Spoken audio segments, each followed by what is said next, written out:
मैं हूं आपका मेज़बान दानियाल अमजिद। प्रोग्राम रिसर्च राउंडअप में खुशामदीद। आज फिर से आपको मिलवाऊंगा एक नए रिसर्च स्टूडेंट के साथ।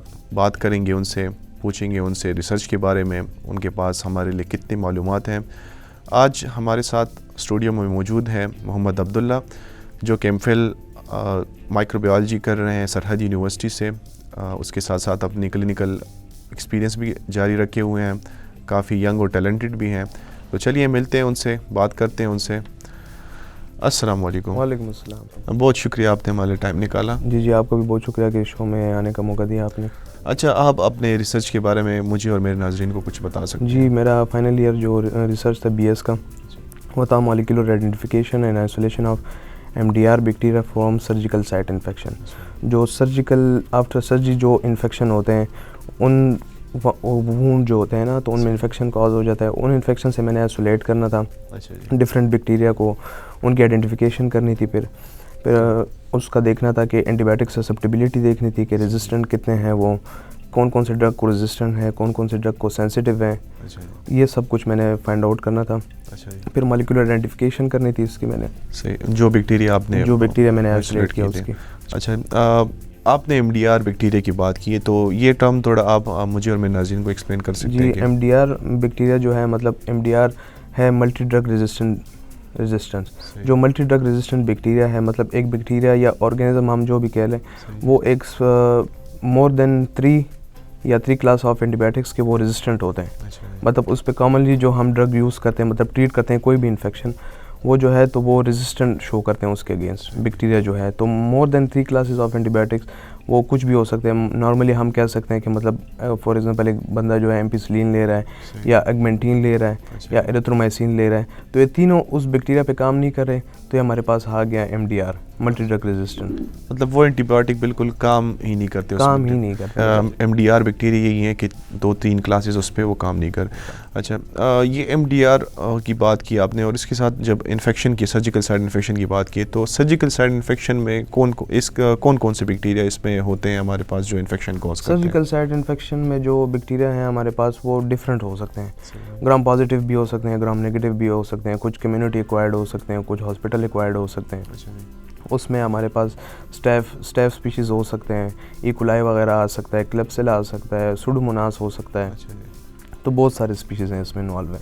अच्छा, ये बैक्टीरिया और बैक्टीरियल रेजिस्टेंस की जब हम बात करते हैं, सर आपने कहा कि मल्टी ड्रग रेजिस्टेंस है, तो ये रेजिस्टेंस, इसकी कोई ख़ास वजह, ये क्या किस वजह से रेजिस्टेंस कॉज होता है? इसकी बहुत सी वजूहत हैं, लेकिन सबसे पहले ये है कि मतलब बैक्टीरिया है, हम मतलब इन्फेक्शन कॉज हो गया, हम मिसयूज़ करें एंटीबायोटिक का, या ओवर यूज़ करें।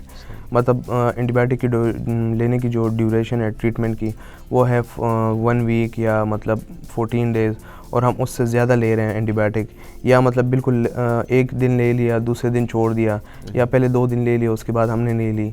कुछ ऐसे हो सकते हैं, ये फैक्टर है। दूसरा फैक्टर ये है कि मतलब बैक्टीरिया म्यूटेशन उसमें हो सकती है, डिफरेंट जीन इन्वॉल्व होते हैं म्यूटेशन में, उसकी वजह से मतलब ये रेजिस्टेंट कैपेबल हो जाते हैं कि रेजिस्टेंट करते हैं डिफरेंट ड्रग्स के, मतलब मोर देन 3 क्लास।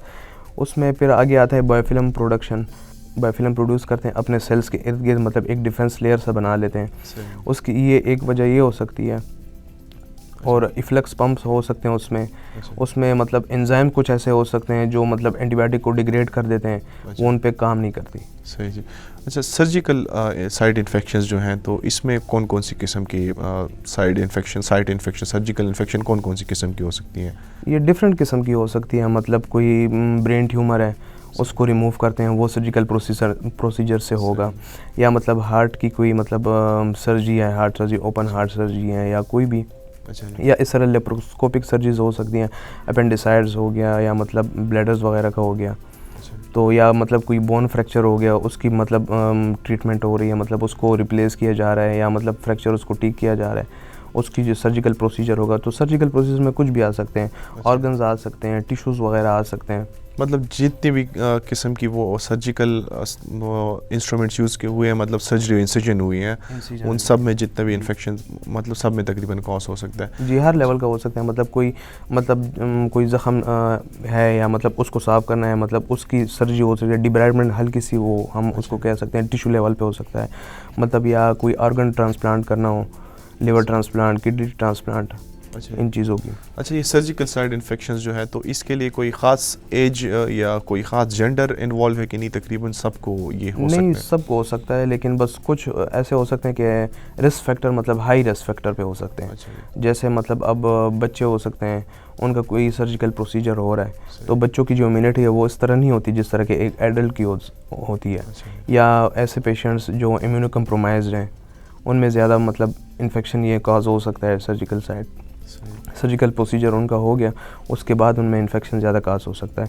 या कोई मतलब HIV के पेशेंट्स हो, या मतलब ऐसे जो जानलेवा मतलब डिजीज़ में वो इन्वॉल्व हैं, हाई डिजीज़ में, मतलब हाई रिस्क फैक्टर उसमें ये सब। अच्छा, उनके और जब हम मतलब फॉर एग्जांपल हमें सर्जिकल साइड इन्फेक्शन का कैसे पता चलता है कि ये सर्जिकल साइड इन्फेक्शन है कि नहीं है? हमें मतलब बज़ाहिर ही ऐसा लग सकता है कि मतलब जहाँ इंसिजन लगा हुआ है वो सर्जिकल प्रोसीजर हो गया, उसमें मतलब कोई मतलब पस फॉर्मेशन हो रही है, या स्वेलिंग है उस जगह पे, या रेडनेस है उधर, या मतलब पेशेंट को मतलब उधर पेन थोड़ा हो रहा है, तो बज़ाहिर तो हो ऐसा भी सकता है कि मतलब उसको मतलब फॉर एग्जांपल कट लगा हुआ है, उसको बाहर से मतलब वो सही दिख रहा है कि नहीं है, लेकिन अंदर इंटरनल उसको मतलब वो इन्फेक्शन हुआ है, वो उसको हाथ लगा रहे हैं, पेन हो रहा है, मतलब वो डॉक्टर के पास जाएगा कि मतलब मुझे इस तरह इशू हो रहा है, डॉक्टर उसको देखेगा, फिर उसको पता लगेगा कि हाँ ये वाकई इन्फेक्शन है या नहीं है। सही। असल में एक क्वेश्चन मैंने इसलिए किया ना कि अक्सर लोगों को पता ही नहीं चलता कि फॉर एग्जांपल सर्जरी तो हो चुकी है, लोग समझते हैं कि शायद ये जो हमारी इंसिजन हुई है, जो बॉडी कट हुई है, शायद उसकी वजह से पेन हो रहा है या कुछ इस तरह ना, तो लोगों को पता नहीं चलता। इस वजह से मैंने पूछा कि आया हमें पता चल जाता है, एक पेशेंट को पता चल जाता है कि नहीं। अच्छा, और इसकी डायग्नोसिस जो हमें किस तरह वो कर सकते हैं कि हमें पता लगेगा कि ये डायग्नोस करें हम, तो इसके कोई प्रोसीजर्स हैं कोई? जी बिल्कुल प्रोसीजर है। मतलब फ़र्स्ट ऑफ ऑल इस तरह है कि वो मतलब पेशेंट को इशू होगा, या मतलब हॉस्पिटल में वो एडमिट है, उसको लग गया कि मतलब मुझे यहाँ कोई मसला है, मतलब या रेडनेस है, या जो भी सिम्टम नज़र आ रहे हैं, पहले डॉक्टर देखेगा, अगर सिम्टम वही हो तो वो मतलब उसको ट्रीट करेगा, लैब के लिए मतलब टेस्ट कल्चर सेंसिटिविटी प्रिस्क्राइब करेगा कि वो कर लें। अगर नहीं नज़र आ रहे तो मतलब कुछ चैलेंजेस ऐसे भी हो सकते हैं, मतलब वहाँ रेडनेस नहीं होगी, स्वेलिंग नहीं होगी, पस वगैरह नहीं होगा, लेकिन पेशेंट को वहाँ इन्फेक्शन होगा, इन्फेक्शन उसको हो रहा होगा, मतलब हो सकता है उसको ज़्यादा से ज़्यादा मतलब बुखार हो रहा हो। अब हमें नहीं पता कि बुखार किस वजह से हो रहा है, उसको नहीं पता कि, लेकिन वो डॉक्टर को कहेगा या हेल्थ प्रोफेशनल्स को कहेगा कि मुझे टेम्परेचर है, तो इन बेसिस पे फिर हम डॉक्टर जब देखता है कि मतलब कोई थ्रोट इन्फेक्शन नहीं है, कोई और इन्फेक्शन नहीं है, मतलब इसको बुखार हो रहा है, हो सकता है कि यार मतलब जहाँ सर्जरी हुई वो उस जगह से मतलब कुछ ना कुछ मतलब इन्फेक्शन हो, फिर वो मतलब कल्चर सेंसिटिविटी प्रिस्क्राइब करते हैं कि आप मतलब ये टेस्ट कर लें, इससे पता लग सकता है कि आया हमारे पास है या नहीं है। तो कल्चर सेंसिटिविटी का जो ये वो है बेसिक कंसेप्ट है, तो इसमें फॉर एग्जांपल कौन से प्रोसीजर, इसमें और प्रोसीजर कितने होते हैं? मतलब ये हमारे पास जो पस वगैरह सैंपल ले लेते हैं, तो क्या इनको ये डायरेक्ट पता चल जाता है कि ये बैक्टीरिया है और इसमें ये काम रेजिस्टेंस वगैरह कुछ इस तरह के, नहीं कोई फर्दर भी कुछ नहीं, इस तरह डायरेक्ट पता नहीं चल सकता। मतलब अब प्रिस्क्राइब कर लिया डॉक्टर ने, वो कल्चर हेल्थ प्रोफेशनल आएगा या लैब वाले उससे सैंपल कलेक्ट करेंगे, फिर वो लैब में जाएगा, फिर उसमें हम सबसे पहले मतलब सेंसिटिविटी वो लगाते हैं कि प्लेट्स पे हम ग्रो करते हैं, मीडिया होता है कि हमें आइडेंटिफाई करना होता है कि बैक्टीरिया कौन सा है, कितने बैक्टीरिया हैं। समटाइम ऐसा भी होता है ना कि हमारे पास सिर्फ एक बैक्टीरिया नहीं होता, उसमें डिफरेंट हो सकते हैं, तो कुछ हमारे पास इस वजह से भी हम मतलब हमें पता नहीं लगता, हम ड्रग दे रहे होते हैं, मतलब आइडेंटिफाई नहीं करते, मतलब टेस्ट नहीं करते हैं, हम पेशेंट को मतलब वो देते हैं, बस अपने आप से एंटीबायोटिक देते हैं कि ये यूज़ करो इससे ठीक हो जाओगे, लेकिन हमें पता नहीं चला होता कि उधर कितने बैक्टीरिया हैं, और इसमें डिफरेंट बैक्टीरिया इन्वॉल्व है। जहाँ पस होगा ना तो पस में बहुत सारे बैक्टीरिया होंगे, ग्राम पॉजिटिव भी होगा, ग्राम नेगेटिव भी होगा, तो हम लैब सबसे पहले जब टेस्ट जाता है तो वो मतलब उसको हम आइडेंटिफाई करते हैं कि कौन सा बैक्टीरिया है। अगर वो एक बैक्टीरिया है तो उसकी फर्दर मतलब आइडेंटिफिकेशन तो होगी, फिर उसके बाद हम AST कर लेते हैं कि मतलब कौन कौन से ड्रग को सेंसिटिव है, कौन कौन से ड्रग को रेजिस्टेंट है। अगर नहीं है तो मतलब अगर एक बैक्टीरिया नहीं है, 2-3 है, तो 2-3 का हम फाइंड आउट करेंगे, सेंसिटिविटी भी, उसकी आइडेंटिफिकेशन भी कि कौन कौन से बैक्टीरिया इन्वॉल्व है, कौन कौन सी मतलब ड्रग को रेजिस्टेंट है, सेंसिटिव है। फिर उसके पता लगने के बाद मतलब वो हेल्थ प्रोफेशनल को बताएंगे कि यार मतलब ये ड्रग्स हैं। फिर जो डॉक्टर्स हैं या सर्जन है या स्पेशलिस्ट है, फिर वो डिसाइड करेंगे कि मतलब कौन सी ड्रग कितनी उसमें मतलब कंसंट्रेशन में देनी चाहिए और कितनी टाइम तक देनी चाहिए। अच्छा, मतलब इसके लिए ज़रूरी है कि ये कल्चर सेंसिटिविटी हो, बगैर इसके आप अपने आप से वो मेडिकेशन वगैरह कल्चर सेंसिटिविटी के बगैर हो ही नहीं सकता। अगर हम करें भी तो वो किस में होगा, मतलब रिजल्ट हमारे पास क्या आएंगे, ये MDR ही आएगा हमारे पास। मतलब पेशेंट ठीक नहीं होगा, मसले उसको बहुत होंगे। अच्छा जी, कल्चर सेंसिटिविटी तो है, बहुत ज़रूरी चीज़ है, लेकिन कभी कभार इस तरह होता है कि कुछ पेशेंट्स को तकलीफ़ ज़्यादा होती है, फॉर एग्जांपल ब्लड इन्फेक्शंस हो गए उनको, तो अगर वो इस वजह से अक्सर वो कहते हैं कि ये काफ़ी टाइम ड्यूरेशन में ज़्यादा लगता है, तो वो मेडिकेशन ले लेते हैं। तो क्या ये सही है या कोई वेट करना ज़रूरी है? कुछ इस तरह इस रिलेटेड आप कुछ बता सकते हैं? अगर मतलब उसको इश्यूज बहुत ज़्यादा हैं, मतलब पेन है या फ्लूइड उससे बॉडी से निकल रहा है या मतलब पस फॉर्मेशन है, वो तंग है, उसको पेन भी हो रहा है, टेम्परेचर भी है, और उधर कल्चर सेंसिटिविटी के लिए टेस्ट भी दिया हुआ है उसने। जी, कभी कभार टाइम बहुत ज़्यादा लगता है। अगर फॉर एग्जांपल ब्लड कल्चर हो हमारे पास 7 डेज़ तक जाता है, अगर पस कल्चर हो तो हमारे पास मतलब 2-3 दिन वो वेट नहीं कर पा रहा। मतलब उसको तकलीफ़, वो चाह रहा है कि मैं जल्दी ठीक हो जाऊँ। हर कोई चाहता है, पेशेंट खामखा ये कह रहा है कि मैं जल्दी से रिकवर हो जाऊँ और चला जाऊँ। तो इसमें ऐसा करना चाहिए कि वेट करना चाहिए। अगर पस कहाँ से मतलब जहाँ इंसिजन लगा हुआ है उधर से उसको इन्फेक्शन है, तो उसको एक एंटीसेप्टिक जो क्रीम्स है या ऑइंटमेंट्स है फ़िलहाल वो यूज़ करनी चाहिए उसको। मतलब प्रॉपर से उसको हाइजीन का ख्याल रखना चाहिए, मतलब उसको और मतलब वॉश करना चाहिए, नॉर्मल सलाइन से या स्टेराइल वाटर से उसको वॉश करना चाहिए, एंटीसेप्टिक क्रीम्स लगाने चाहिए, और ख़्याल करना चाहिए कि इन्फेक्शन और ना मतलब स्प्रेड हो। उसको ड्रेसिंग जो है, ड्रेसिंग प्रॉपरली उसको करनी चाहिए वक्तन मतलब एक 4 आवर्स बाद 6 आवर बाद मतलब उसको चेंज करनी चाहिए। इन चीज़ों का ख्याल रखें तब रिज़ल्ट आने तक, तो ये इनको मतलब पेशेंट को काफ़ी मदद हो सकती है इस चीज़ से। मतलब अपनी जो हेल्थ केयर है, हाइजीन जो है सबसे ज़्यादा ज़रूरी है, सबसे ज़्यादा उस टाइम तक आप उसको वो कर सकें। बिल्कुल जी नाजरीन, तो वक्त हुआ जाता है एक छोटे से ब्रेक का। मिलते हैं एक छोटे से ब्रेक के बाद।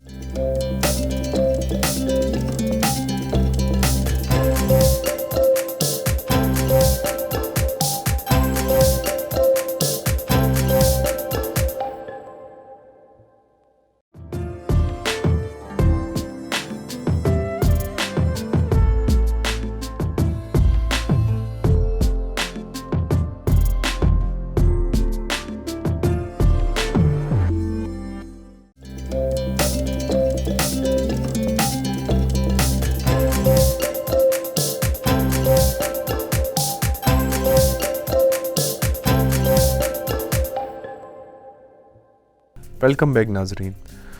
अच्छा जी, तो हम बात कर रहे थे ये MDR बैक्टीरिया जो है, इसके इन्फेक्शंस जो है, तो ये एक पेशेंट पे इसका कितना असर है, ये उसे कितना वो मतलब ख़तरनाक उसके लिए है? अगर हमें पता चले कि मतलब MDR बैक्टीरिया है, वो उसको मतलब इन्फेक्शन है पेशेंट को और सारे MDR स्पीशीज़ हैं उसमें इन्वॉल्व हैं, तो वो मतलब प्रोलॉन्ग स्टे करेगा, मतलब बहुत टाइम तक वो उस बीमारी में पड़ा रहेगा। इन्फेक्शन होगा उसके, मतलब फॉर एग्जांपल उसके इंसिजन से मतलब पस फॉर्मेशन, रेडनेस है या स्वेलिंग है या उसको टेम्परेचर है और कॉम्प्लिकेशंस हो रही हैं उसके साथ, मतलब वो उसमें पड़ा रहेगा बहुत टाइम तक। वो ड्रग्स लेता रहेगा, ड्रग्स असर नहीं करेंगी, उसको ड्रग के अलावा और साइड इफ़ेक्ट्स होंगे।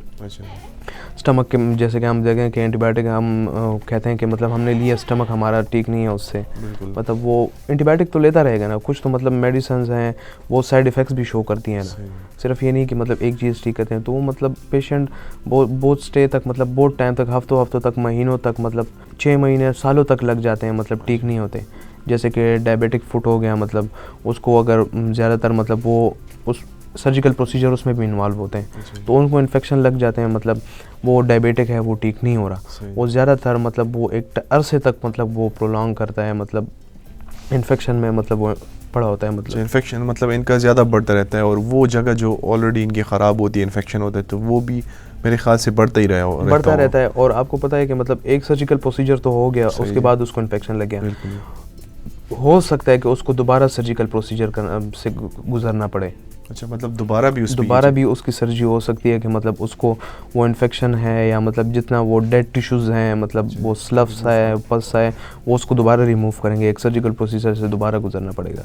मतलब ये तो एक काफ़ी लंबा प्रोसीजर बन जाता है एक पेशेंट के लिए, मतलब ये तो काफ़ी वो पेशेंट बहुत सफ़र करेगा। पेशेंट के साथ जो मतलब वो अटेंडेंट है या मतलब फैमिली है वो भी सफ़र करती है। मतलब उनको ये इन्फेक्शन लग सकता है, ये बैक्टीरिया है। मतलब बच्चे भी हैं, बड़े भी हैं, बूढ़े, मतलब जितने भी हो गए, घर के ख़वातीन हो गई या मतलब कोई ऐसी ख़वातीन है जो मतलब एक्सपेक्ट कर रही हैं या मतलब कुछ इस तरह मतलब एक चाइल्ड बर्थ के उससे गुजर रही हैं, तो उसको भी ज़्यादा मतलब वो ज़्यादा रिस्क फैक्टर पे हैं। अगर उसको लग गया, ये बैक्टीरिया लग गए, वो इन्फेक्शन हो गया उसको, तो मतलब वो भी ज़्यादा सही। और यही MDR बैक्टीरियल इन्फेक्शंस जो हैं, तो ये एक हेल्थ केयर फॉर एग्जांपल एक हॉस्पिटल है, तो उस पे ये कितना असरअंदाज होता है, उसके लिए कितने मसाइल बना सकता है कुछ? हॉस्पिटल के लिए ऐसा मसाइल बना सकता है कि मतलब सिर्फ हॉस्पिटल में तो एक ही पेशेंट नहीं है ना, और भी बहुत सारे पेशेंट हैं, उनको लग सकता है। हॉस्पिटल स्टाफ को लग सकता है, हॉस्पिटल जितने वर्कर्स हैं उनको लग सकता है, वो भी एक मतलब ख़तरे पे हैं। मतलब कॉस्टली हो सकता है ये चीज़ इकोनॉमिकली, मतलब हॉस्पिटल को मतलब वो थोड़ा सा नुकसान दे सकता है। अच्छा, मतलब एक तो ये है कि एक कॉस्टली वगैरह, एक हेल्थ केयर के लिए भी कॉस्टली हो गई है। दूसरा ये कि पेशेंट्स को भी मतलब एक पेशेंट, बहुत से पेशेंट्स हो सकते हैं। कुछ इसमें मतलब सीवियर पेशेंट्स हो सकते हैं, फॉर एग्जांपल ICU में है, वो ऑलरेडी मतलब ज़िंदगी और मौत के उससे बीच लड़ रहे होते हैं कि मतलब एक क्रिटिकल स्टेज पे होते हैं, उनको लग गया तो मतलब एक पेशेंट नहीं है ना, तो वो इसको तो ठीक कर रहे हैं, लेकिन वो और को लग गया, उसको मतलब इन्फेक्शन हो गया, वो भी एक मसला हो गया उसके लिए। तो वो अगर ICU में पेशेंट है, वो खाली उसको मतलब एक चीज़ ठीक नहीं हो रही, वो पूरा ओवरऑल उसकी मतलब ट्रीटमेंट हो रही है, उसको वेंट लगा होता है, उसको मतलब ऑक्सीजन लगा होता है, तो मतलब वो बहुत ज़्यादा मतलब इसके लिए ख़तरनाक साबित हो सकता है। सही, मतलब उनके लिए भी ये काफ़ी ख़तरनाक हो सकता है। ये MDR बैक्टीरियल जो वो है स्पीशीज़ हैं, तो इनमें सबसे बड़ी बात हम यही कहते हैं ना कि रेजिस्टेंस शो करते हैं, एंटी माइक्रोबियल रेजिस्टेंस है। तो एंटी माइक्रोबियल रेजिस्टेंस के रिलेटेड एक तो ये है कि एक तो इसका थोड़ा बहुत आपने शायद बताया भी कि इसमें ये प्रोसीजर इन्वॉल्व होते हैं कि ये इस तरह वो करते हैं ना, इन्फेक्शन थोड़ा रेजिस्टेंस शो करते हैं।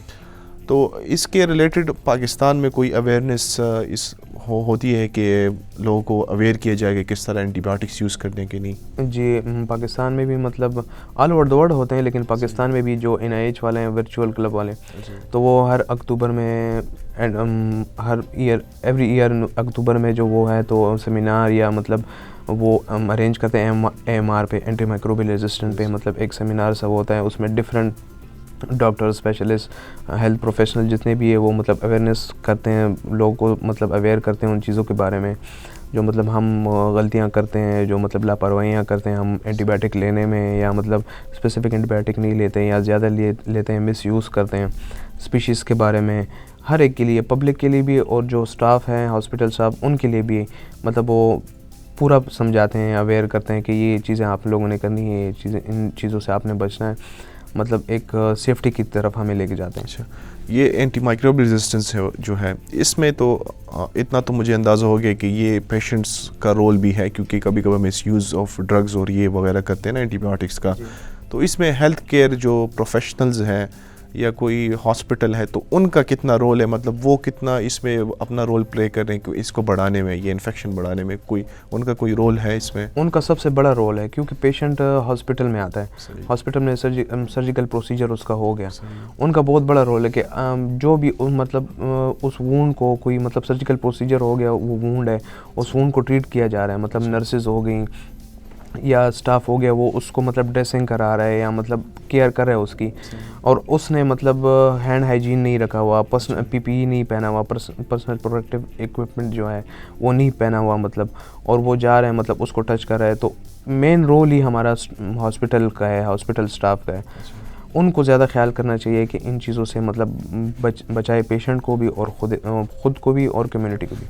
अक्सर ये इन्फेक्शंस मोस्टली जो हम देखते हैं कि जो गांव वाले इलाके हैं, जो बैकवर्ड इलाके, उनमें ये ज़्यादा होती हैं, तो आया ये कोई अवेयरनेस की कमी है या ऐसे कौन सी वजूहात है जो? बहुत सी वजूहत है। अवेयरनेस की भी वजह हो सकती है कि मतलब अवेयर नहीं होते हैं, मतलब अपने आप से बस एंटीबायोटिक भी ले लें, बस वो खुद ही ट्रीट भी करते हैं, मतलब डॉक्टर के पास नहीं जाते हैं। या अगर उधर डॉक्टर होते हैं जो क्लिनिक्स वगैरह होते हैं या डिस्पेंसरीज हम कह सकते हैं, मतलब हम जानते हैं ना डिस्पेंसरीज होती हैं, तो वो इस तरह इतनी हाई लेवल की नहीं होती, उसमें एक ख़ास ख्याल नहीं रखा जाता। बस उनको फॉर एग्ज़ाम्पल उनको लगा कि इन्फेक्शन है, बस कोई मेडिसिन दे दी, या मतलब वूंड है, उसका एक्सीडेंट हो गया रोड पे, बस आ गया, उसको बस सिंपल सा बस उस पर एक क्रीम वगैरह लगा ली, वो ड्रेसिंग कर ली कि बच जाओ। उसको ट्रीट नहीं किया गया कि प्रॉपर एक एंटीसेप्टिक यूज़ करे, कि एक ड्रेसिंग स्टेराइल एनवायरनमेंट में उसको डील करें ना। उसने ग्लव्स पहने होते हैं, बस उसको मतलब ट्रीट करके बस घर भेज देते हैं, ये एंटीबायोटिक ले वक्ती काम करते हैं। हाँ, एंटीबायोटिक भी वो पता नहीं उसको कि कौन से एंटीबायोटिक, अगर इसको इन्फेक्शन ना हो तो एंटीबायोटिक भी नहीं दे देते, बस सिंपल एंटीबायोटिक मतलब आम एंटीबायोटिक उसको दे देते हैं, स्पेसिफिक नहीं होते। वो एंटीबायोटिक लेते हैं ये लोग, फिर वो काम नहीं करते, हम कहते हैं कि यार वो काम नहीं कर रहा, तो उसने स्पेसिफिक एंटीबायोटिक नहीं ली ना जो स्पेसिफिक एक बैक्टीरिया के लिए है। ग्राम पॉजिटिव बैक्टीरिया है उसके लिए हमारे पास ब्रॉड स्पेक्ट्रम एंटीबायोटिक हैं, ग्राम नेगेटिव है उसके लिए हमारे पास नैरो स्पेक्ट्रम है, स्पेसिफिक एंटीबायोटिक्स हैं। हम ऐसे नहीं कर, कुछ ऐसे हो सकते हैं कि वो फंगल इन्फेक्शन हो, तो फंगल इन्फेक्शन के लिए भी जो है तो वो ड्रग्स अलग हैं। पैरासिटिक इन्फेक्शन हो उसके लिए अलग है। हर इन्फेक्शन के लिए उसको पहले देखना चाहिए कि मतलब क्या है, आखिर बैक्टीरिया है, फंगस है, पैरासिटिक है या वायरल इन्फेक्शन है, कोई भी इन्फेक्शन है उसके मुताबिक उसको ड्रग्स प्रिस्क्राइब करे या मतलब ट्रीट करे। अच्छा, मतलब मोस्टली घर में एंटीबायोटिक्स पड़े होते हैं, मतलब कोई पुराने होते हैं, तो हम कोई इन्फेक्शन हो जाए तो बड़े कहते दे देंगे बस ये मेडिसिन ले लो। तो मतलब आपका कहना ही है कि हर इन्फेक्शन के लिए डिफरेंट एंटीबायोटिक यूज़ करने हैं और उसका काम अलग है हर एंटीबायोटिक का? जी बिल्कुल, हर साइट में बॉडी के डिफरेंट साइट्स हैं, मतलब किसी भी साइट पे इन्फेक्शन हो गया, हमें मतलब डॉक्टर के पास जाते हैं, उनको पता होता है कि मतलब इस जगह में कौन से बैक्टीरिया हो सकते हैं, प्रोबेबिलिटी किस बैक्टीरिया की ज़्यादा है, ग्राम पॉजिटिव है या ग्राम नेगेटिव है। अब थ्रोट में इन्फेक्शन है, थ्रोट में ज़्यादातर ग्राम पॉजिटिव बैक्टीरिया इन्वॉल्व है। हम सिंपल से घर में बस अगर कोई भी एंटीबायोटिक पड़ा हो जो कि ग्राम नेगेटिव के लिए यूज़ हो सकता हो, जैसे कि मेरे पेन में पड़ा हुआ है वो ग्राम नेगेटिव के लिए यूज़ होता है, हम कहते हैं कि चलो बस ये इससे गला भी ठीक हो जाएगा, हमने वो एंटीबायोटिक ले ली, तो वो तो ग्राम पॉजिटिव पे काम नहीं करेंगी ना, वो तो ग्राम नेगेटिव के लिए। तो इस वजह से हमारे पास जो है तो बस मिसयूज़ हो गया ना एंटीबायोटिक का। या फॉर एग्जांपल एक पेशेंट है उसको यूटीआई है, उसने अब यूटीआई में ज़्यादातर ग्राम नेगेटिव हो सकते हैं ना, तो उसने बस जो है ना तो घर में एजिथ्रोमाइसिन पड़ी है वो ले ली, तो वो उधर काम नहीं करेगी, उसके लिए अलग आपसे एक हेल्थ प्रोफेशनल के पास जाना पड़ेगा, वो आपको उनका मशवरा ज़रूरी है, उनका मशवरा ज़रूरी है, वो देखेगा कि मतलब क्या करना चाहिए। हाँ, कल्चर की ज़रूरत है, कल्चर की ज़रूरत नहीं है, अगर कल्चर की ज़रूरत है तो उसमें ज़्यादा मतलब बेहतर ये कल्चर करे, वो उसको पता लग जाएगा कि मतलब कौन सी स्पीशीज़ हैं, कौन सी मतलब ऑर्गेनिज्म है इसमें, किस वजह से, और कौन सी एंटीबायोटिक इसको देनी चाहिए। अच्छा, जितना मेरे इल्म में है, अगर मैं गलत हूँ आप मुझे ठीक भी कराएं, ये एंटीबायोटिक की मेरे ख़्याल से कुछ क्लासेस वगैरह भी इस तरह कुछ होती हैं, तो आया हर फॉर एग्ज़ाम्पल अगर कोई इन्फेक्शन है आपको तो उसमें हर क्लास की आप एंटीबायोटिक यूज़ कर सकते हैं कि नहीं, आपको देखना होता है कि नहीं इसके लिए ये सही रहेगा कि ये सही नहीं, इस तरह एंटीबायोटिक की क्लासेस होती हैं, डिफरेंट क्लास। जैसे कि हम बोलें सिफिलोस्पुरिन है, तो सिफिलोस्पुरिन में अलग से एक मतलब 4 क्लासेस हैं, 5th भी है लेकिन वो यहाँ नहीं है, बाहर है। 4 क्लासेस हैं हमारे पास, तो हमने सबसे पहले ये देखना होगा कि हम वो ड्रग दें ना जो कि ज़्यादा हाई ना हो, हाई डोज की ना हो, कि पेशेंट उससे रिकवर हो सके। मतलब फॉर एग्जाम्पल कोई बच्चा है तो आप उसको हाई डोज तो नहीं दे सकते, हाई डोज नहीं दे सकते, मतलब हमने first line of antibiotic choose करनी है कि उससे वो ठीक हो सके। हम कल्चर करते हैं, कल्चर इसलिए होता है कि इन सारी चीज़ों से ख़बर हो सके, कि हमारे पास ऑप्शन रहे, कि पहले हमारे पास ऑप्शन है फर्स्ट लाइन एंटीबायोटिक, फिर सेकेंड लाइन है, फिर थर्ड लाइन आती है। तो फर्स्ट लाइन एंटीबायोटिक लेंगे तो पेशेंट के लिए भी अच्छा होगा, कॉस्टली भी वो मतलब इकोनॉमिकली भी वो मतलब इफ़ेक्ट नहीं होगा कि मतलब उस पर बर्डन है पैसों का या कोई इस तरह, एंटीबायोटिक आसानी से मिलेंगी। और ये जो MDR है या मतलब हमारे पास MDR आ रहे हैं, इस चीज़ से भी हम बच सकते हैं। अच्छा, एक मेरे जहन में अक्सर ये भी वो आता है कि मैं समझता हूँ कि एंटीबायोटिक तक रसाई जो है ये भी मेरे ख़्याल से मतलब हर इंसान को अगर रसाई बहुत ज़्यादा है ना तो वो भी हर कोई स्टोर पे जाके कह देता है कि मुझे एंटीबायोटिक दे दो, तो मेरे ख्याल से ये भी एक मसला बना रहा है कि जो हमें रसाई बहुत ज़्यादा है ना एंटीबायोटिक की, तो आई थिंक ये थोड़ा इसमें थोड़ा वो करना चाहिए कि एंटीबायोटिक का इस्तेमाल सिर्फ वही करें जो डॉक्टर प्रिस्क्राइब करें खुद से ना ही करें तो ज़्यादा बेटर। हाँ, इन पे मतलब वो ऐसे रिस्ट्रिक्शन लगानी चाहिए कि हर कोई मतलब बगैर प्रिस्क्रिप्शन के मतलब वो ना जाए कि बस एंटीबायोटिक ले ले, बस उसका गला ख़राब है, बस उसने डॉक्टर के पास नहीं जाना, बस जाके बस मेडिसिन ले ले, वो एंटीबायोटिक पे स्टार्ट हो जाए और उसको पता नहीं है कि एंटीबायोटिक कितनी लेनी है, कितनी डोजेज में लेनी है। तो इन चीज़ों पे मतलब थोड़ी रोक होनी चाहिए, समझाना चाहिए हमारे प्रोफेशनल्स को भी अवेयर। अब फॉर एग्जांपल मैं एक हॉस्पिटल में काम कर रहा हूँ तो मुझे इन चीज़ों का पता है, तो इर्द गिर्द मेरे दोस्त हैं वो डिफरेंट फील्ड्स में होंगे, उनको तो हॉस्पिटल से पता नहीं होगा कि क्या करना है क्या नहीं। उनको मैंने समझाना चाहिए कि यार इस तरह नहीं करना चाहिए कि आप बस डायरेक्ट जाके एंटीबायोटिक लो, या मैं उसको खुद से बोल लूँ कि यार ये एंटीबायोटिक लो। मैं उसको प्रॉपर से गाइड करूँगा कि जाके यार देखो इसके में बाद में ये मसला आ सकता है, आपको मतलब अभी थ्रोट इन्फेक्शन है, अभी फर्स्ट लाइन ऑफ एंटीबायोटिक आप ले रहे हो, उससे ठीक नहीं रहो, फिर आप सेकेंड लोगे, फिर आप ऐसे पेशेंट्स होते हैं कि वो थर्ड लाइन ऑफ एंटीबायोटिक जो आखिरी रिजर्व ग्रुप ऑफ एंटीबायोटिक्स हैं वो भी काम नहीं करते उस पर, जो कि कोलिस्टीन है। तो मुझे उसको समझाना चाहिए कि आप डॉक्टर के पास जाओ, डॉक्टर को आप चेकअप कराओ कि कौन से और डॉक्टर भी मतलब उसको स्पेसिफिक एक सही से मशवरा दे, एक सही से प्रिस्क्रिप्शन पे मतलब लिख के दे एंटीबायोटिक की, ये एंटीबायोटिक आपने इतने टाइम तक लेनी है।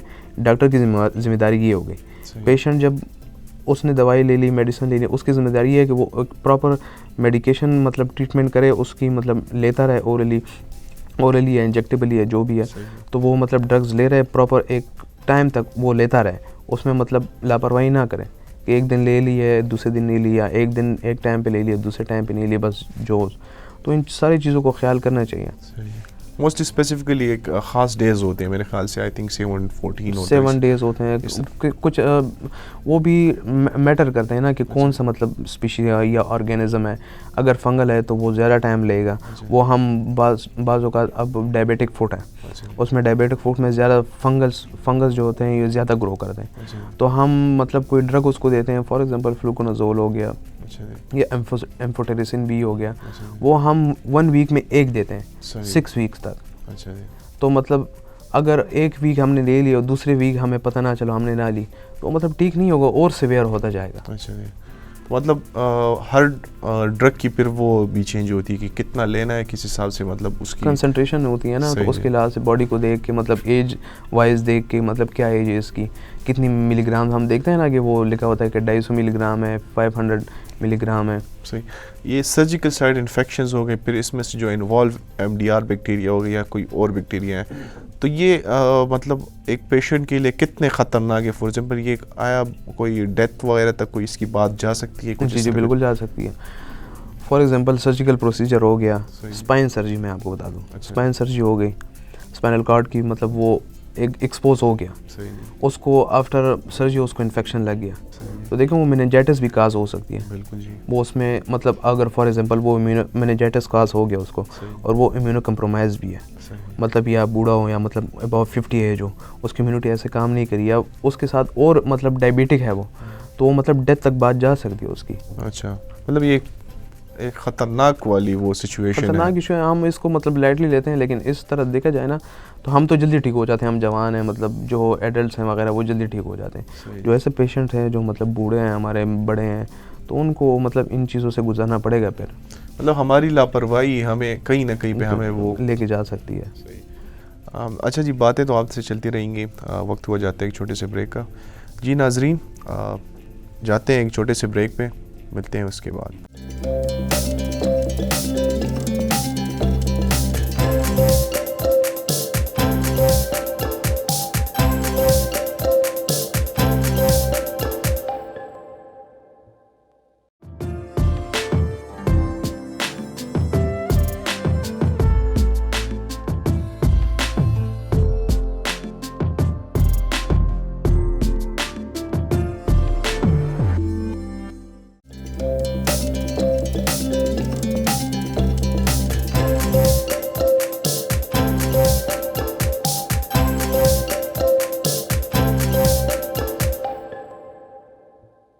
वेलकम बैक नाजरीन।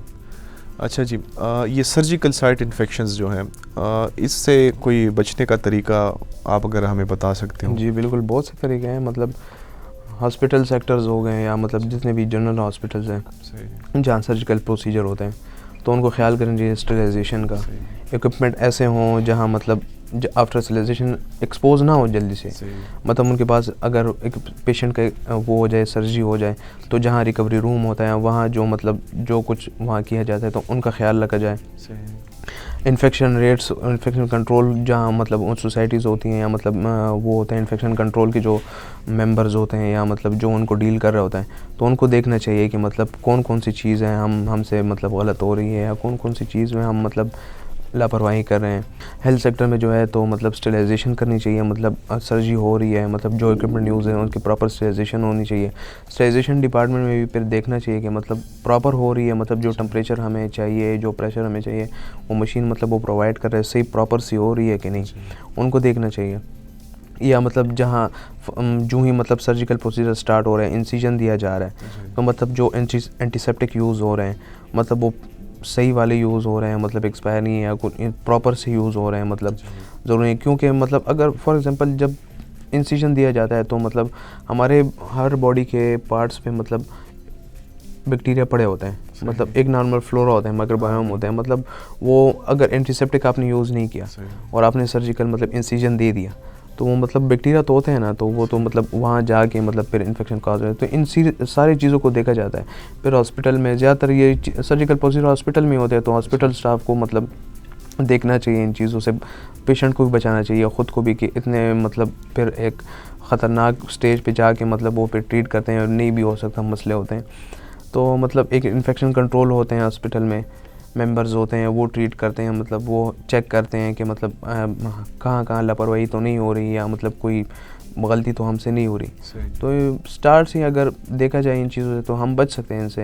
हैंड हाइजीन होना चाहिए, आफ्टर सर्जरी हो गई उनसे मतलब हैंड हाइजीन का ख्याल रखना चाहिए। पेशेंट को अवेयर करना चाहिए कि मतलब आप ज़ख़म को ऐसे हाथ ना लगाएं, बस अपने आपके हाथ तो कहीं भी लग सकते हैं, हाथ पे बैक्टीरिया हो सकता है। हॉस्पिटल के किसी भी मतलब बेड पे वो वॉशरूम जा रहा है या मतलब यूज़ कर रहा है, खाना पीना कर रहा है, मतलब ऐसा नहीं है कि बस वुंड को वो हाथ लगाए, या मतलब उसको प्रॉपर समझाना चाहिए कि नहीं करना है इसे। मतलब अगर वो उसको हॉस्पिटल से डिस्चार्ज भी करते हैं तो घर पे मतलब ऐसा नहीं करना चाहिए कि बस वो अगर जब उसका दिल करे तो वो नहाए ज़ख़म में, मतलब वो ज़ख़म है, उसका वुंड है और वो नहा रहा है, तो मतलब एक प्रॉपर से उस पर एंटीसेप्टिक क्रीम लगा लीजिए, जैसे हम यूज़ करते हैं पॉलीफेक्स उसको मतलब कवर करके फिर वो प्रॉपर सही साफ़ पानी से नहाए।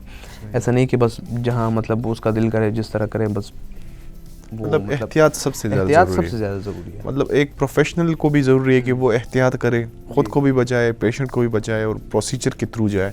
फिर सबसे बड़ी बात ये है कि पेशेंट भी ख़ुद को, और दूसरी बात ये है कि मतलब हमारे पास जो ये ज़्यादातर इक्विपमेंट से लग सकती है ना, मतलब इन सर्जिकल प्रोसीजर होते हैं, तो हमारे पास ऐसे इंस्ट्रूमेंट आजकल आ रहे हैं जो मतलब एंटी माइक्रोबियल कोटिंग उस पर हुई होती है, मतलब वो इन चीज़ों से हम बच सकते हैं इस पर। ऑलरेडी पहले से ही मतलब स्टेलाइज होते हैं, मतलब बिल्कुल डिस्पोजेबल होते हैं। और फर्दर उस पर एक मोर ओवर के मतलब उस पर एक एंटी माइक्रोबियल कोटिंग हुई होती है, तो मतलब ऑलरेडी एक मतलब हम कह सकते हैं कि एंटीबायोटिक मतलब उस पर लगा हुआ है। सही है। हम ऐसे कह सकते हैं आसान अल्फाज में कि मतलब एंटीबायोटिक लेने से बस वो इंस्ट्रूमेंट पे ही लगा हुआ है, तो आप मतलब जो सर्जिकल प्रोसीजर कर रहे हो ना, तो आप सेफली मतलब बस उससे भी बच भी सकते हो, इन्फेक्शन से पेशेंट का भी ख्याल रखा जा सकता है, हॉस्पिटल का भी, कम्युनिटी का भी। और अगर यही MDR बैक्टीरिया अगर सर्जिकल साइट इन्फेक्शन में हो जाए, अगर फॉर एग्जांपल एक पेशेंट को हो गया ये इन्फेक्शन, तो उससे कैसे बचा जा सकता है? उसके कोई तरीका अगर आप, वो थोड़ा मतलब मुश्किल भी है, मतलब पेशेंट ऑलरेडी सफ़र कर रहा है, MDR अगर उसमें हो तो वो ज़्यादा मतलब मसला है,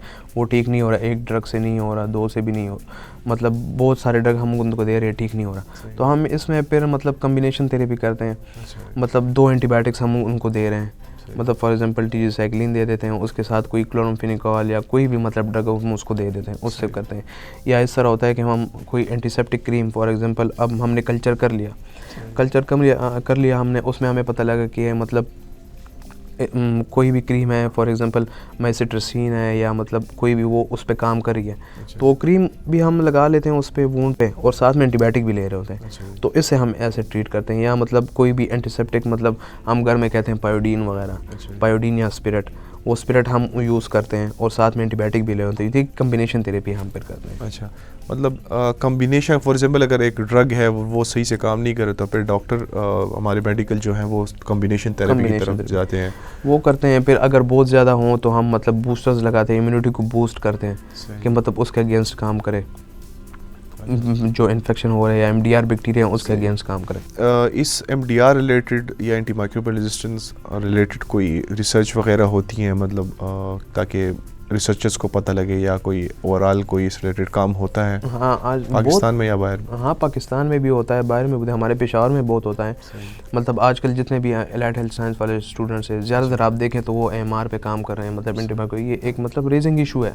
फार्मास्यूटिकल इंडस्ट्रीज़ हैं, वो देखती हैं कि मतलब कौन सा ड्रग्स हम कौन सा मतलब उस पर रिसर्च कर रहे हैं कि यार कौन कौन से ड्रग इस पर काम करेंगे। फिर उसी ड्रग्स की प्रोडक्शन भी ज़्यादा वो करते हैं कि मतलब पेशेंट को आसानी हो सके। तो रिसर्चर काम हो रहे हैं इस पे। मतलब हॉस्पिटल में ऐसा होता है कि उनकी अलग एक कम्युनिटी होती है, वो मतलब ये सारा डेटा इकट्ठा करके फिर वो मतलब बताते हैं कि यार प्रेजेंटेशन उनकी होती हैं। फिर वो कम्युनिटी में मतलब उनके अलग अलग सेमिनार्स होते हैं हॉस्पिटल के, तो फिर वो मतलब कम्युनिटी पब्लिक को और जितने भी मतलब स्टाफ्स हैं या को वर्कर्स हैं उन सारे मतलब लोगों को आगाह करते हैं कि यार हमारे पास इतना आया है, इतना इतना ये रिसर्च में आया है। मतलब फॉर एग्जांपल आजकल raising bacteria for example Pseudomonas है, तो आजकल ये आ रहा है, इसके लिए हमें क्या क्या करना चाहिए। तो साथ साथ सब कुछ बताते हैं, अवेयर करते हैं। प्रोफेशनल्स को एक अंदाज़ा हो जाता है कि ऑलरेडी कौन सा इशू ज़्यादा आ रहा है और इससे किस तरह वो कर सकते हैं। तो उनकी कमेटी होती है ना, वो सारा सब कुछ मतलब इसको फाइंड आउट करते हैं। अब फॉर एग्जांपल जहाँ मैं मतलब लास्ट टाइम मैं RMI में काम करता था, तो वहाँ मतलब इन चीज़ों को देखा जाता था। मतलब वो देखते थे कि बंडल्स तैयार करते थे, एक डेटा इनको पास होता था कि यार इतने इतने स्पीसीज़ हमारे पास आए हैं, ये उनकी एंटीबायोटिक ससेप्टिबिलिटी है, मतलब कितने को रेजिस्टेंट है, कितने को सेंसिटिव। तो रिसर्च का एक काम वो भी कर रहे थे, मतलब स्टाफ को भी समझा रहे थे कि यार आप इससे बचो, ये मतलब ड्रग्स हमारे पास आ रहे हैं, मतलब अगर ख़तरा है, मतलब बिल्कुल कोलिस्टीन हाई लेवल का जो एंटीबायोटिक है, last line of antibiotic reserve group जो है वो भी काम नहीं कर रही। तो मतलब एक रिसर्च हो गया, वो समझाते हैं कि यार आप इन चीज़ों से बचो, कि आपने अपने वर्कर्स को वो समझा देते हैं कि मतलब इन चीज़ों से बचना चाहिए आपको। अच्छा जी, ये सारी बातें तो हो गई, अब थोड़ा टेक्निकल साइड पे जाते हैं। जो आपने ये रिसर्च अपना कंडक्ट किया है, तो उसमें आपने कौन कौन सी प्रोसीजर की और उस रिलेटेड अगर आप हमें बता सकें तो। जी बिल्कुल, जब मैं रिसर्च मतलब स्टार्ट करने लग गया तो फर्स्ट ऑफ ऑल जो था तो सैंपल कलेक्ट करने थे। सैंपल डिफरेंट साइड से करने, मैं मतलब देखता था कि कौन कौन मतलब सर्जिकल प्रोसीजर हुए हों। हर एक से नहीं, मतलब कुछ ऐसा होते हैं कि पस होते हैं। पस सिर्फ वो नहीं है कि सर्जिकल प्रोसीजर हो, वो मतलब कोई एब्सेस भी हो सकता है, कोई और वजह से भी हो सकता है। तो मैं देखता था कि मतलब सर्जिकल प्रोसीजर हुए हों। ज़्यादा मेरे पास जो थे तो अपेंडिक्स जिन पेशेंट्स का हुआ होता था उनके ज़्यादातर मेरे पास आए हैं। लेप्रोस्कोपिक सर्जरी हम मेरे पास मतलब जो पेशेंट होते थे मैं उनसे जाके सैंपल ले लेता था। फिर वो सैंपल ले के मतलब मैंने यहाँ प्रोसेस करना था। प्रोसेस ऐसे करना था कि मतलब एक 72 आवर्स के लिए मैंने उसको ग्रो करना था, इंक्यूबेशन टाइम देना होता था।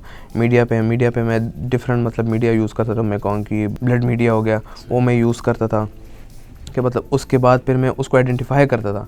मेरे पास स्पीशी आ जाती थी, उसकी बायोकेमिकल करेक्टराइजेशन मैंने करनी होती थी।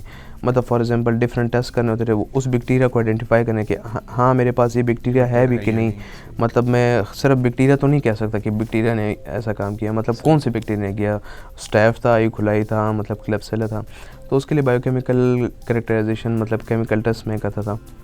इंडोल टेस्ट हो गए, मतलब कैटालेज टेस्ट हो गए, और उसके बाद फिर मैंने आइडेंटिफाई हो के फिर एंटीबायोटिक ससेप्टिबिलिटी मैंने देखनी होती थी। ससेप्टिबिलिटी मैंने देखना होता था कि कौन कौन से ड्रग्स हैं, कौन कौन से ड्रग मतलब रेजिस्टेंट है, सेंसिटिव है। तो इन सारे प्रोसीजर से मैं मतलब गुजरा हूँ, मतलब किए हैं सारे प्रोसीजर। सही। फिर उसके बाद आपने शायद क्या मॉलिक्यूलर लेवल पे थोड़ा भी काम किया? मॉलिक्यूलर लेवल पे मैंने वो काम किया कि जो कौन कौन से जीन्स थे वो इन्वॉल्व है MDR में, मतलब उस पर डिफरेंट ड्रग्स काम नहीं कर रहे। तो जीन्स मैंने फाइंड आउट किए हैं कि मतलब कौन कौन से जीन्स हैं जो कि रिस्पॉन्सिबल हैं इस रेजिस्टेंस शो करने से। अगर आप कोई हम आप नाजरीन के लिए कोई पैगाम देना चाहते हैं तो?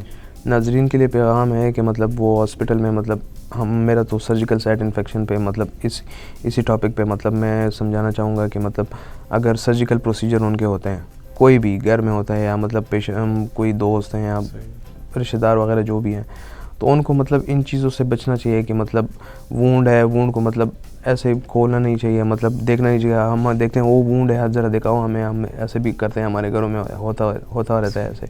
तो इन चीज़ों को बचना चाहिए। एंटीबायोटिक जो है तो वो ले रहे हैं तो प्रॉपर एंटीबायोटिक लेनी चाहिए। मतलब ऐसा नहीं करना चाहिए कि बस जो मतलब इन्फेक्शन है वो बस मैंने आपको बोला कि मतलब थ्रोट के लिए कोई भी एंटीबायोटिक है वो ले रहे हैं तो मतलब उसका इन्फेक्शन हुआ है सर्जिकल प्रोसीजर के बाद और वो कोई भी ड्रग ले रहे नहीं, वो एक प्रॉपर ड्रग ले, प्रॉपर ड्रेसिंग करे, हाइजीन करे, प्रॉपर हाइजीन हैंड हाइजीन का होना चाहिए। मतलब इस तरह वूंड को एक्सपोज नहीं करना चाहिए, अपना ख्याल ज़्यादा अपना रखना चाहिए। एंटीबायोटिक से मतलब लेनी जो एंटीबायोटिक उसको प्रिस्क्राइब किए हैं वो ले, ऐसा नहीं कि बस जो भी उसका दिल में आया जितने टाइम लेता रहा वो प्रॉपर प्रिस्क्रिप्शन के मुताबिक चले वो। और अगर कोई यही पैगाम इस तरह का पैगाम अगर आप अब हेल्थ प्रोफेशनल्स जो हैं जो हमारे पास हॉस्पिटल्स वगैरह में तो उनको देना चाहते हैं? हेल्थ प्रोफेशनल के लिए मैं देना चाहूँगा कि मतलब हेल्थ प्रोफेशनल में डिफरेंट सेक्शन इन्वॉल्व हैं इस इन्फेक्शन में। स्टेरिलाइजेशन डिपार्टमेंट है, ऑपरेशन थिएटर डिपार्टमेंट है, मतलब फिर उसके बाद वो वार्ड में आता है। तो स्टेरिलाइजेशन डिपार्टमेंट जो है तो उसको देखना चाहिए कि प्रॉपर स्टेलाइज हो रहे हैं नहीं हो रहे हैं, वो ख्याल रखें इन चीज़ों का। फिर आते हैं ऑपरेशन थिएटर में। ऑपरेशन थिएटर में जो मतलब जो भी हेल्थ प्रोफेशनल है वो काम कर रहे हैं, मतलब इंसिजन कर रहे हैं या जो भी इक्विपमेंट यूज़ करें वो equipment disinfectant properly antiseptic use हुआ है, उस पर डिसइंफेक्टेंट है कि नहीं। मतलब ये नहीं कि कंटेमिनेटेड है और वो मतलब लगा रहे हैं, वो प्रॉपर मॉनिटर करना चाहिए उस हर एक चीज़ को कि मतलब बैक्टीरिया तो नहीं है। और फिर वो बैक्टीरिया जो कि MDR हो हमारे पास। फिर वार्ड में जो आते हैं तो वार्ड में मतलब नर्सेज होती हैं या जो भी प्रोफेशनल हैं वो उसको ट्रीट करें पेशेंट को, तो उसको देखना चाहिए कि मतलब मैं अपने हाइजीन का ख्याल रख रहा हूँ या नहीं रख रहा। मतलब पेशेंट ऑलरेडी सफ़र कर रहा है एक मसले से और उसको अगर दूसरा मसला लग गया इन्फेक्शन तो वो ज़्यादा मतलब उस पर बर्डन आ जाएगा और सफ़र करेंगे। जितने भी उस आसपास हैं मतलब पेशेंट्स हैं और भी पेशेंट होते हैं वार्ड में तो वो सारा उससे सफ़र करेंगे। तो इन चीज़ों का ख्याल रखना चाहिए कि हैंड हाइजीन हो, मतलब एक PPE एक पर्सनल प्रोटेक्टिव इक्विपमेंट पहना हो उसने, एक प्रॉपर जो है तो मतलब कौन सा एंटीसेप्टिक है मतलब वो यूज़ हो, एक पेशेंट के लिए एक ही यूज़ हो, ये ना हो कि एक पेशेंट का उठा के दूसरे पेशेंट पे वो यूज़ कर रही हो वही इक्विपमेंट वही इन्फेक्शन एक से हाँ, दूसरे में लगने का। डिस्पोजेबल चीज़ें हैं वो डिस्कार्ड करनी चाहिए, देखनी चाहिए इन सारे चीज़ों। कोई पेशेंट है मतलब वो एंटीबायोटिक यूज़ करे बहुत अरसे तक, मतलब वो ठीक नहीं हो रहा, तो मतलब वो उसके साथ एंटीबायोटिक ले रहे हैं तो मिसयूज़ हो रहा है एंटीबायोटिक का, वो बस अपने आप से एंटीबायोटिक ले रहा है तो एक अक्सर तक पहुंच तक वो इम्यूनो कंप्रोमाइज़ हो सकता है और साइड इफ़ेक्ट उसको काज हो सकते हैं, स्टमक का इशू हो सकता है। मतलब वो ज़्यादातर कहते हैं कि यार मतलब गर्माइश मुझे हो रही है और मतलब रैशेज़ आ रहे हैं या एंटीबायोटिक डिफरेंट एंटीबायोटिक वो कोई भी एंटीबायोटिक ले रहे हैं तो उसके मतलब मसला हो सकता है, उसको साइड इफ़ेक्ट हो सकते हैं। दूसरा ये कि मतलब एक टाइम ऐसा आएगा कि उस पर एक एंटीबायोटिक भी काम नहीं करेगा, फिर आपके पास कोई चॉइस नहीं रहती, फिर आप क्या करोगे। वो भी एक मतलब सिविरिटी की तरफ वो पेशेंट जा सकता है, फिर उसको मतलब वो हम इम्यूनो बूस्टर लगाते हैं या मतलब मोनोक्लोनल एंटीबॉडीज़ या इनकी तरफ हम जाते हैं तो मतलब वो भी उसको मतलब बहुत महंगा पड़ सकता है। और आखिर में क्या होगा, आखिर में वो ठीक ना होते, मतलब फॉर एग्जांपल डायबिटिक फुट है वो ठीक नहीं हो रहा, आपने ज़्यादातर सुना हो कि टांग काट देते हैं, फिर इस हद तक काट देते हैं, फिर थोड़ा ज़्यादा और फिर थोड़ा ज़्यादा हो जाता है, फिर इस तरह तक आता है कि बिल्कुल वो हिप तक वो काट देते हैं टांग को। तो मतलब ये इस चीज़ तक हम जा सकते हैं, फिर मतलब ख़तरा हो सकता है। तो चाहिए कि मतलब एक प्रॉपर सी मतलब ट्रीटमेंट हो, पेशेंट को भी ख्याल रखा जाए, डॉक्टर मतलब अवेयर करे, साथ साथ समझाता रहे कि हेल्थ प्रोफेशनल जितने भी हैं और हम मतलब आजकल हर कोई एजुकेटेड है इन चीज़ों से, मतलब एजुकेशन करे किसी भी फील्ड में, तो मतलब जाहिल या अनपढ़ उस तरह की नहीं है। तो इन चीज़ों को ख्याल रखना चाहिए कि यार मैंने एक प्रॉपर मतलब अवेयरनेस ज़्यादा ज़रूरी है, लोग हम अवेयर करेंगे तो उन्हें अंदाज़ा होगा कि ट्रीटमेंट जी बिल्कुल, ट्रीटमेंट लेते हुए उसको ख्याल रखना चाहिए कि यार मतलब क्या कहा डॉक्टर ने मुझे, कितना करना चाहिए, किस लिहाज तक करना चाहिए, कौन कौन से करने चाहिए, किस चीज़ का ख्याल रखना चाहिए, प्रॉपर हैंड हाइजीन है, बस इन सारी चीज़ों का ख्याल रखना चाहिए। सही, बहुत शुक्रिया, आपने हमारा टाइम निकाला, काफ़ी बातें आपसे सीखने को मिली हैं। जी नाज़रीन, तो ये था आज का हमारा प्रोग्राम। इंशाल्लाह नेक्स्ट प्रोग्राम में मिलेंगे एक नई रिसर्च के साथ, उस रिलेटेड बातें करेंगे, जानेंगे उस रिलेटेड ढेर सारी मालूमात। तब तक के लिए अल्लाह हाफ़िज़।